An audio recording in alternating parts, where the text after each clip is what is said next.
A brand new scandal has put Kash Patel and the FBI in the spotlight once again because it raises very serious questions about the Charlie Kirk investigation. Social media, on the other hand, is blowing up with concerns about President Trump's health. Meanwhile, a congresswoman just openly admitted on live TV why Venezuela is about to get hit any day now. We're gonna cover all of this and more since no one else wants to give people the full story. And we're starting with the new Kash Patel scandal, or honestly, what I'm calling the FBI fashion emergency. I'm sure you remember that press conference after Charlie Kirk's assassination. Kash was standing there looking like he accidentally wandered onto the wrong stage.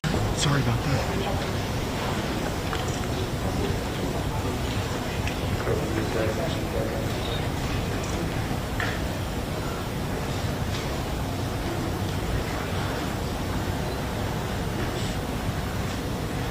Well, apparently that wasn't just stress. You see, according to the New York Post, Kash allegedly threw a tantrum on the private jet because he didn't have his official "Look at me, I'm FBI" raid jacket. Yes, the director of the FBI, a man supposedly running a major investigation, refused to leave the plane over his wardrobe. And agents who were working on this sensitive case had to stop everything to go hunt down a medium-sized jacket just to coax their boss off the jet. And the cherry on top? The only jacket they found belonged to a female agent. And it gets even more ridiculous. The jacket didn't have the FBI patches, so Kash literally had to borrow them from members of the FBI SWAT units. And if you look closely, you can see those Velcro patches on his arm. Now, this might seem insignificant, but it tells you everything you need to know about Kash Patel. This guy seems more concerned with cosplaying FBI agent on camera than actually doing the job. More caught up in optics than operations.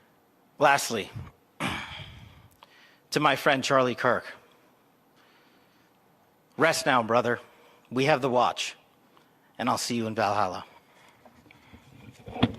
You can see exactly why people don't trust a single thing he's said about Charlie Kirk's assassination or any other major case he's touched. When the guy treats an investigation like a costume party, it's kind of hard to take his official conclusions seriously. Now, to his credit, Kash Patel has addressed this situation, and he has a very different recollection of these events. They're saying, oh, he refused to get off the plane in Utah after Charlie Kirk's assassination because he wanted a better fitting FBI raid jacket. Is that true? And does fashion really make the man, Kash?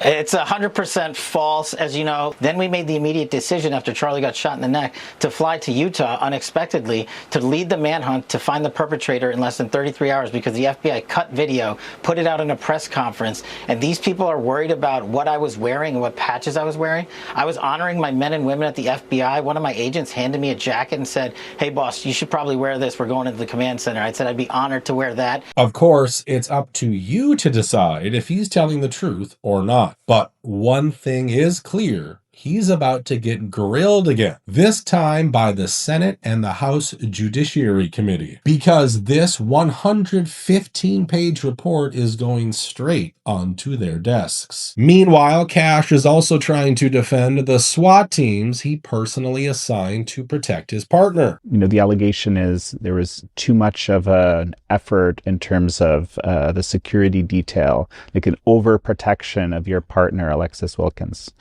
And unfortunately, there are multiple threats against Alexis's life that have caused us to properly secure her safety. And that is done independently by career FBI agents. I don't have any part in that. The people on social media using it to generate clicks and trash are jeopardizing the safety of her and other great Americans, and we are going to protect them every step of the way. He keeps insisting everything was by the book. I think it's disgusting that an agency head has to even address the fact that their partner's life is continuously being threatened. We treat my partner like any agency head treats their partner, with the authorities that are in place already, following all the rules and regulations. And the Democrats are also, Mr. Director, supposedly going to investigate your use of the FBI jet, because they're claiming you've commandeered it for personal joyrides, going to a wrestling event, I guess, for your girlfriend. I've also used the airplane less than my prior two predecessors. And yes, I'm entitled to a personal life just like my other agency head counterparts with their partners. So do I support my girlfriend?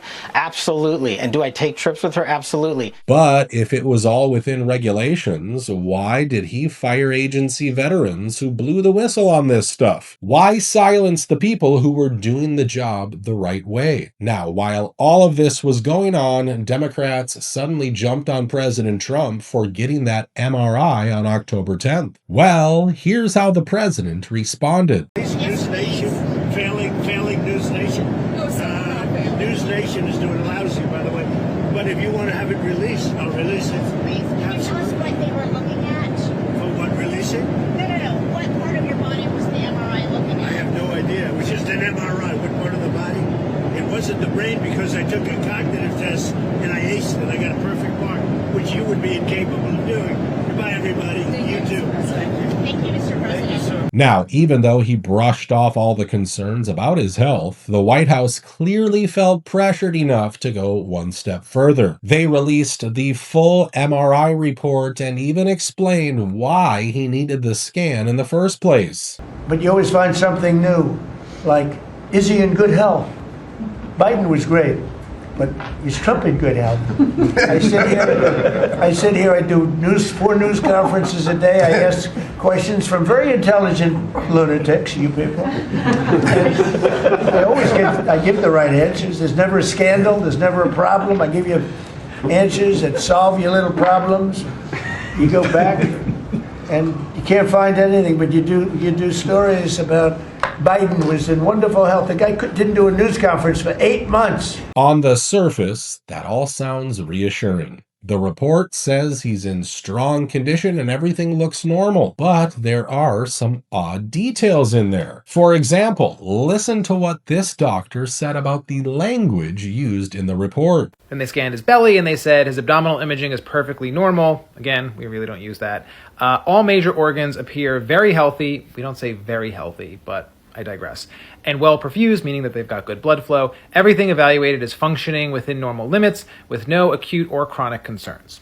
We don't know what they evaluated, just his abdomen. So presumably every organ in his abdomen. There are also people pointing out that an MRI is typically requested only when a doctor is investigating a specific medical concern, not for a routine checkup. So I've said it once before and I'll say it again. We do not use MRIs as preventative screening tools because, one, they're really expensive, but I'm sure the cost doesn't really matter to Donald Trump. But two, when you screen asymptomatic people with MRIs, you invariably find something. There's a lot of false positives, which result in further diagnostic imaging and unnecessary procedures, tests like biopsies, and even surgery. So we don't do it. But the president apparently had it for preventative screening. And remember, this MRI happened just weeks after the president suddenly disappeared from social media for several days. Now, I'll be honest here. I think the liberal media and many influencers are blowing this way out of proportion. Even if the president does have a health condition, it wouldn't be unusual. He's 79. That's just reality. It only becomes a real issue if he starts forgetting his sentences mid-speech. So I want to thank you all for being here. And now, who am I introducing next? Who's next? Or if he regularly looks disoriented, trying to leave the stage.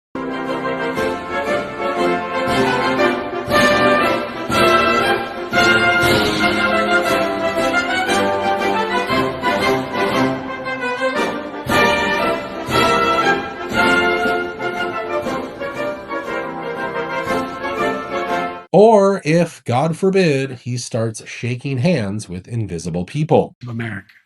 God bless you all.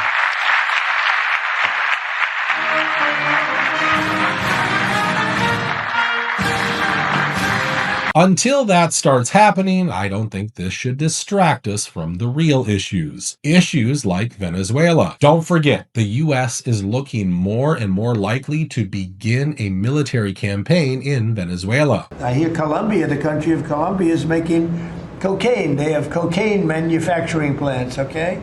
And then they sell us their cocaine. We appreciate that very much. But yeah, anybody that's doing that and selling it into our country is subject to attack. So not necessarily just Venezuela.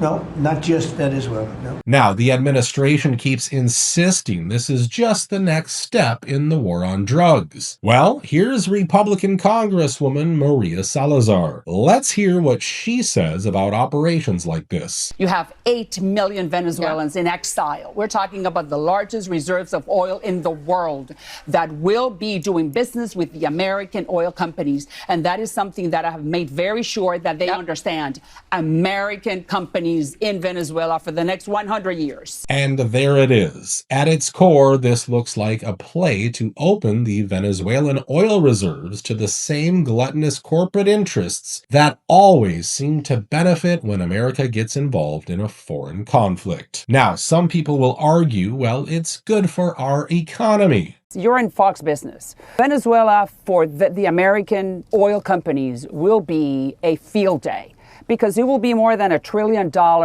in economic activity. But really, ask yourself this. We've been fighting in oil-rich countries for decades. Has any of that made your life better? Has it made your kids' prospects better? It doesn't look like it. Our young people are pessimistic about the future, and our seniors are working full-time until they collapse. May I ask how old you are? I'm 88. And still working? Yes, I have to. Why do you have to keep working? Retired from General Motors in 99. In 2012, they went bankrupt, and they took my pension away from me. Oh my gosh. The thing that hurt me the most was my wife was real sick, and when they took the pension, they also took the health care coverage. Thankfully, millions of Americans saw that video and raised over $745,000 so Ed can finally retire. That shows the compassion of regular citizens in this country. Sadly, too many politicians in both parties don't share that same compassion, and that's why people are suffering and no one is even talking about it. Now, since we're speaking of politicians, let me show you how some senators are finally warning about the danger AI poses to our children. OpenAI, ChatGPT, Character AI. These chatbots have engaged teenage kids just in the last year, have engaged them and have urged them to kill themselves, have urged them to stop going to church, have urged them to break with their parents. One chatbot actually encouraged a kid to kill his own parents. This is out of control. And what you see is these companies, Steve, right now, these tech barons are willing to do anything to make money, and that includes hurting our kids, undermining our families, and undermining our jobs. My view is this: AI could be great for America, but in order to be great for America, it's got to be great for our families, and it's got to be great for our workers. Of course, I've been warning you guys about this for a long time because AI chatbots have a well-documented history of shaping behavior and manipulating emotional responses. Look, I'm glad lawmakers are finally addressing this publicly. But if you watched my last video, you know our government has launched a multi-billion-dollar mega project to push AI into every corner of society. The Trump administration is pushing to expand AI in federal scientific research. Yesterday, President Trump signed an executive order launching the Genesis mission. The plan allows Department of Energy and national labs to use AI while partnering with tech companies and universities. And looking at that, I don't see how any politician is going to pass legislation that actually reins in these systems. In fact, things are probably going to get much worse in the upcoming months. Now, I want to end today's video by looking at what the president said about income tax. And I believe that at some point in the not too distant future, you won't even have income tax to pay. He also repeated his promise to give citizens a dividend. Next year is projected to be the largest tax refund season ever. And we're going to be giving back refunds out of the tariffs because we've taken in literally trillions of dollars. And we're going to be giving a nice dividend to the people. In addition to reducing debt, as you know, I inherited a lot of debt. It all sounds good, but there's another side to this. I've already explained that if tariffs are outlawed, taxpayers will end up paying billions to mega corporations in compensation. Well, one of those corporations is Costco, and they've already filed a lawsuit against the federal government to claim some of that money. Costco suing the federal government. The retail giant's asking for a full refund if the U.S. Supreme Court strikes down President Trump's tariffs. The lawsuit is similar to other suits filed by companies challenging the legality of Trump's tariffs. And that's especially strange because we're the ones who paid many of those tariffs through inflated prices on products like imported shrimp from India.